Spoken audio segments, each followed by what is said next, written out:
전능하사 천지를 만드신 하나님 아버지를 내가 믿사오며 그 외아들 우리 주 예수 그리스도를 믿사오니 이는 성령으로 잉태하사 동정녀 마리아에게 나시고 본디오 빌라도에게 고난을 받으사 십자가에 못 박혀 죽으시고 장사한 지 사흘 만에 죽은 자 가운데서 다시 살아나시며 하늘에 오르사 전능하신 하나님 우편에 앉아 계시다가 저리로서 산자와 죽은 자를 심판하러 오시리라.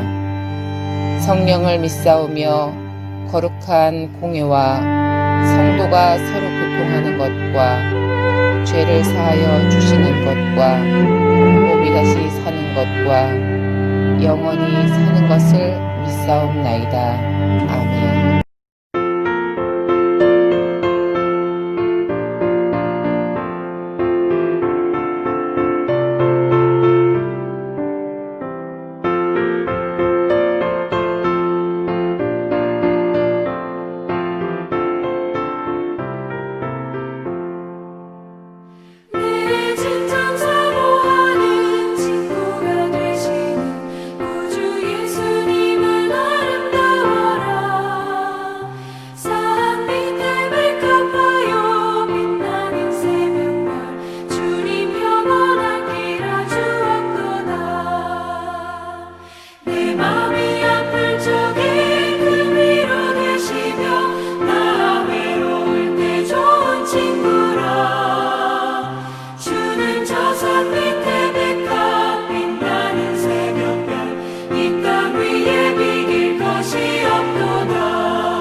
오늘 하나님의 말씀은 신약성서 베드로전서 1장 1절부터 2절까지 말씀입니다. 베드로전서 1장 1절부터 2절까지 말씀입니다. 다 같이 합독하겠습니다. 예수 그리스도의 사도 베드로는 본도, 갈라디아, 갑바도기아, 아시아와 비두니아에 흩어진 나그네 곧 하나님 아버지의 미리 아심을 따라 성령이 거룩하게 하심으로 순종함과 예수 그리스도의 핏부림을 얻기 위하여 택하심을 받은 자들에게 편지하노니 은혜와 평강이 너희에게 더욱 많을지어다. 아멘. 오늘 베드로전서 1장 그 1절에 그 열거된 그 지명들, 그 갈라디아, 갑바도기아, 아시아와 비두니아의 이 지역은 지금의 그 터키 지역을 말하고 있습니다. 사도 베드로는 그곳에 흩어진 나그네들에게 편지를 쓴다고 합니다. 흩어진 이들은 이제 스포라죠. 베드로전서 기자인 그 베드로는 그 기독교인들의 삶을 그 기본적으로 그 나그네라고 규정합니다. 흔한 표현이죠. 우리 대중가요 중에 최희준 씨가 부른 그 인생은 나그네길이라는 노랫말도 있습니다. 나그네라는 이 개념을요, 좀 우리가 전문적인 용어로 말한다면 그 구도자입니다. 구도자, 도를 찾는 사람들이죠. 기독교인들은 하나님을 또는 하나님 나라를 찾는 사람들입니다. 예수님께서 말씀하셨듯이 벌써 하나님 나라가 이 땅에 왔다. 구체적으로 말한다면 여기에 이미 아직 오지 않는 하나님 나라를 향해서 터닝백, 돌아서는 사람들입니다. 돌아서는 삶을 회심이라고 합니다. 한 번에 회심으로 이 문제가 해결되는 건 아닌 것 같습니다. 기독교인들은 끊임없이 구도자의 삶을 살아가는 것처럼 끊임없이 그 길을 가는 태도로 살아가야 됩니다. 구도자들의 그 삶의 특징이 뭘까요? 저는 두 가지라고 생각합니다. 첫 번째, 멈추지 않습니다. 두 번째, 버린다는 겁니다. 하나님 경험이 바로 그것입니다. 하나님을 향한 그 걸음이 멈춤이 없습니다. 우리가 주일날 나와서 예배드리고 그냥 하나님을 찾다가 월요일부터 토요일날까지는 그냥 하나님에 대한 그 갈망이 없다가 갑자기 주일날 생기는 건 아니잖아요. 이 멈춤이 없다는 것은 우리의 삶의 완성이 없다는 뜻입니다. 신학적으로 보면 아직 그 삶이 완성되지 않은 것 같아요. 안 왔어요. 종말에 우리의 삶이 완전히 완성될 거고, 종말에 우리의 우리 개개인의 삶의 신비가 풀릴 것입니다. 표대를 향해서 나아가는 것입니다. 앞을 향해 나가는 사람들은, 이런 삶을 추구하는 사람은 뒤에 있는 것을 버립니다. 우리가 어린 시절에 좋아했던 그 장난감, 우리가 지금 장난감에 관심은 없잖아요. 하찮게 보이잖아요. 기독교 역사에서 그 수도사들이 수행 과정에서 행해진 전통의 하나가 순례라고 합니다. 그 안티아고 순례라고 들어보신 적 있나요? 순례는 나그네로서 사는 그 삶을 자기 몸으로 훈련하는 과정입니다. 자신의 체력에 맞도록 200km를 가거나 500km 또는 그 이상을 갈 수가 있습니다. 저와 여러분이 이런 기회가 있다면 한번 그 스페인인가요? 산티아고에 한번 순례의 과정에 한번 참여했으면 좋겠습니다. 순례의 과정은 아주 단순하다고 합니다. 그냥 걷습니다. 무상, 무념에 떨어질 수도 있고요. 주변의 경치에 몰두할 수도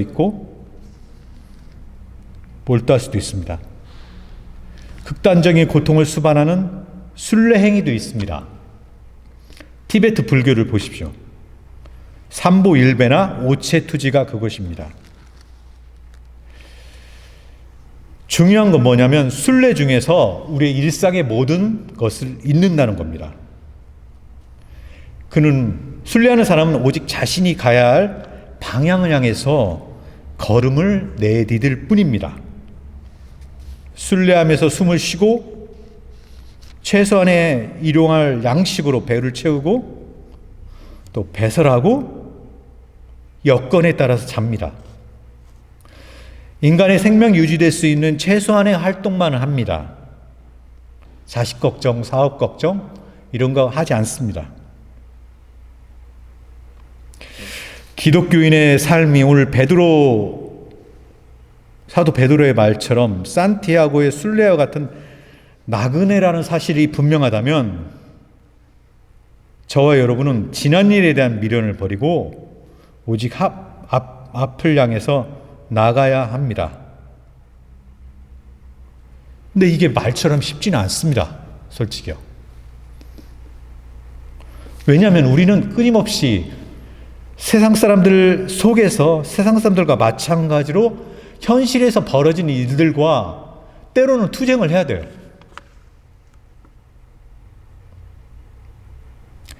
개인의 신앙에 따라서요. 아주 높은 수준의 신앙에 들어간 사람들은 현재에 놓인 상황과 별개로 좀 더 가볍게 즐겁고 행복하게 살아갈 수 있지만은 낮은 수준의 신앙에 있는 사람들은 여전히 안 믿는 사람처럼 일희일비하는 것 같습니다. 저와 여러분이 한 단계 좀 더 깊은 신앙의 수준에 오르기를 원한다면 먼저 이런 과정을 겪은 우리 신앙의 스승들을 만나서 좀 배워야 되겠습니다.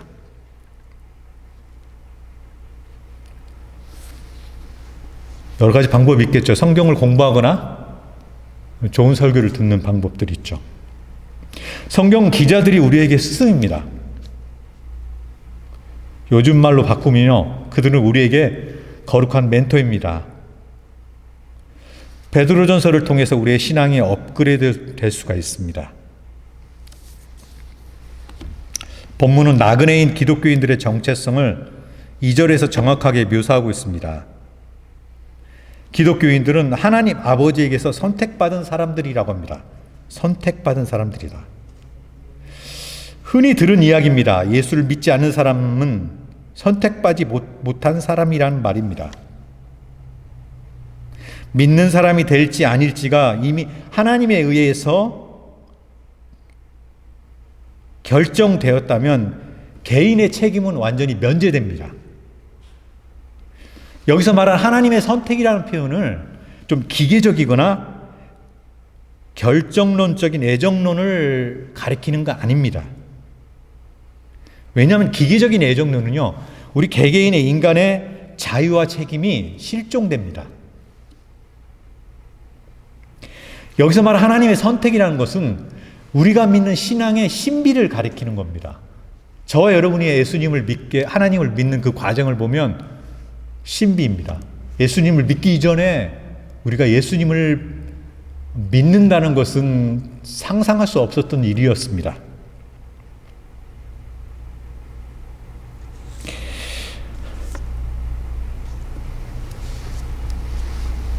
친구를 따라서 교회를 왔든지 모태 신앙인이든지 스스로 선택했든지 어떤 경우라도 다 신비롭다고 말할 수밖에 없습니다. 하나님의 선택이란 말에는 더 깊은 의미가 있습니다. 본문은 이를 미리 아심이라고 표현하고 있습니다. 하나님이 우리를 미리 아셨다는 말은, 하나님이 저와 여러분을 미리 아셨다는 것은 지금 우리의 삶이 하나님의 섭리 안에 들어있다는 뜻입니다. 놀라운 고백입니다. 지금 우리의 삶이 무조건 예수를 믿기 때문에 다 형통하다는, 화려하다는 뜻이 아닙니다. 여러 가지 지금 코로나 때문에 곤란한 지경에 떨어질 수도 있습니다. 지금 베드로전서의 수신자들은 지금 어려움에 처한 사람들입니다. 그들은 기독교인이라는 이유 때문에 그들의 받는 박해는 일상이었습니다. 학자들은 이걸 네로 황제 시대라고도 하기도 하고 도미티아누스 황제 시대라고도 합니다. 두 명의 황제 모두 기독교를 박해했습니다. 이런 상황에서 그들은 자신들의 삶을 하나님이 아셨다고 합니다. 박해 중에요.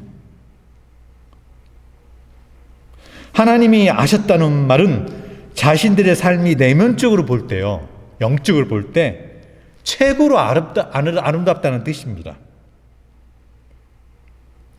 주위에서 그런 분들 보셨나요? 어떠한 어려움에 빠져도 그런 신앙의 경제에 들어간 사람들은 죽을 병이 걸려도 행복합니다. 특별하게 요동하지 않습니다. 죽음을 받아들입니다.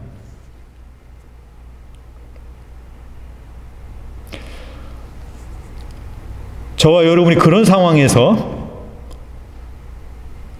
정말 내면적으로 풍요로움을 가질 수 있을까 하는 것은 현재 여러분과 저와의 하나님과의 깊은 영적인 영성에 달려 있습니다. 오늘 본문 1장 2절의 인사말, 베드로전서의 발신자인 베드로의 인사말의 마지막은 은혜와 평강이 너희에게 더욱 많을지어다 하고 말하고 있습니다. 은혜와 평안은 하나님이 주십니다.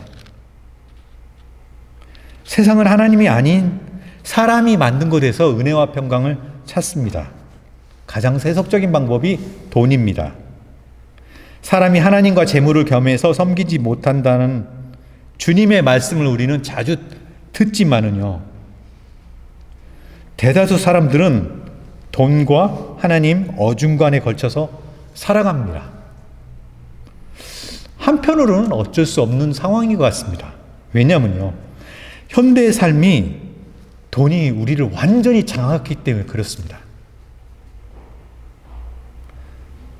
디모데전서 6장 10절 말씀 따라 돈을 사랑함이 일만하게 뿌리가 되나니 이것을 탐하는 자들은 미혹을 받아 믿음에서 떠나 많은 근심으로써 자기를 찔렀도다.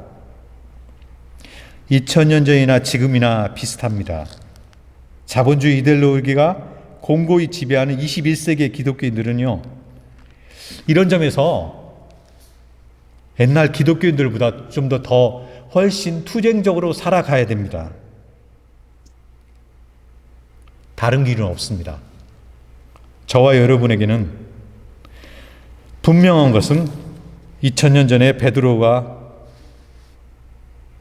인사말 했던 것처럼 하나님만이 우리에게 은혜와 평화를 주신다는 사실을요, 확실하게 붙들고 살아가야 됩니다.